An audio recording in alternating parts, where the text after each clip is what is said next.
Franz and the Countess exchanged a smile, and then the latter resumed her conversation with Albert, while Franz returned to his previous survey of the house and company. The curtain rose on the ballet, which was one of those excellent specimens of the Italian school, admirably arranged and put on the stage by Henri, who has established for himself a great reputation throughout Italy for his taste and skill in the choreographic art. One of those masterly productions of grace, method, and elegance, in which the whole corps de ballet, from the principal dancers to the humblest supernumerary, are all engaged on the stage at the same time, and 150 persons may be seen exhibiting the same attitude, or elevating the same arm or leg with a simultaneous movement that would lead you to suppose that but one mind, one act of volition influenced the moving mass. The ballet was called Poliska. However much the ballet might have claimed his attention, Franz was too deeply occupied with the beautiful Greek to take any note of it, while she seemed to experience an almost childlike delight in watching it,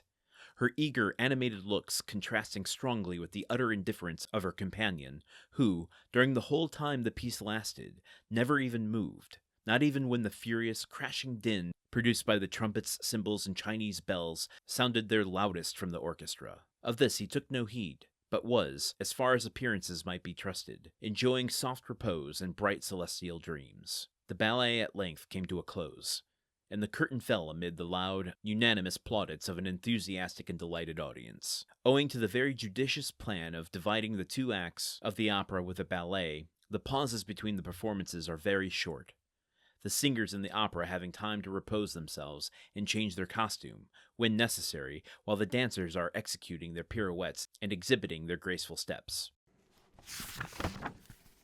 Okay, I learned a lot in this passage without even doing research. This answered a question I had about something else entirely that I experienced earlier this year. But as the story was talking about Franz and Albert and just the general stage being filled with a ballet, I was like, well, weren't we watching an opera? Why is it called Poliska when we were just watching an opera based on Byron? But then it goes on to say that, oh yeah, the opera singers take a little break while the entertainment continues with a ballet, a short ballet, and then they will come back on to do the second act. The thing that this answered a question for me for was Phantom of the Opera. Not so much the book, which I read earlier this year, but the 1925 version has this sequence in it of ballet dancers, though the whole thing is an opera. And I was always curious. I'm like, oh, it must just be a silent film thing where they wanted to razzle-dazzle audiences a bit more with a variety of spectacle on the stage that's being filmed. You know, you can only, at the time, get so much excitement out of a opera singer on the stage. It's much more cinematic to show a bunch of dancers. But if this was common, then it would make sense that the opera that was being sung, La Carlotta, I think it was, the opera that was being sung in Phantom of the Opera was also broken up like this with a ballet in the middle of it. I also love the description of this ballet. It really reminded me of like Busby Berkeley. Granted, Busby Berkeley was doing choreography specifically for film. The sentiment is still there, I think. Let me pull out a line or two that really demonstrates this. And 150 persons may be seen exhibiting the same attitude or elevating the same arm or leg with a simultaneous movement that would lead you to suppose that but one mind, one act of volition influenced the moving mass. I mean, this talks about the precision of which this company of dancers is working in tandem with each other. But when you look at like Busby Berkeley musicals for the screen, there isn't a single dancer, outside of the leads of the movie, who are singled out. They are all part of a pattern being painted by Berkeley himself.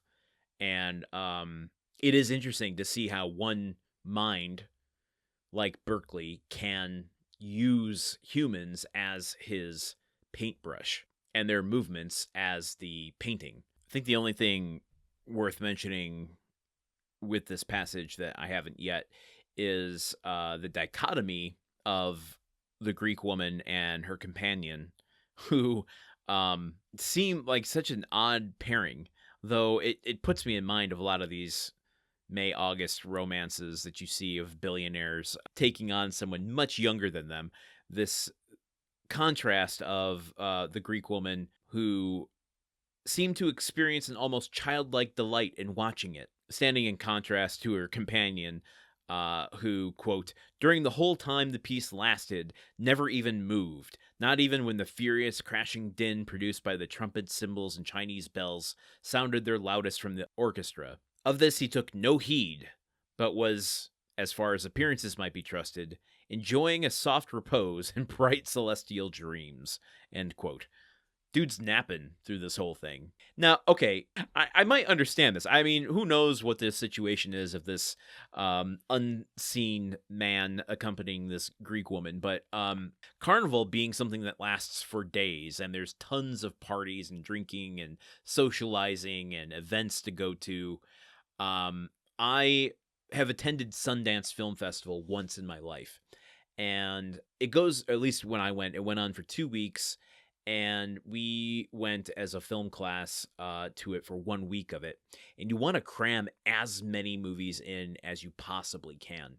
So you're going to 4, sometimes 5 movies a day. You're staying up late, having a good time with your friends.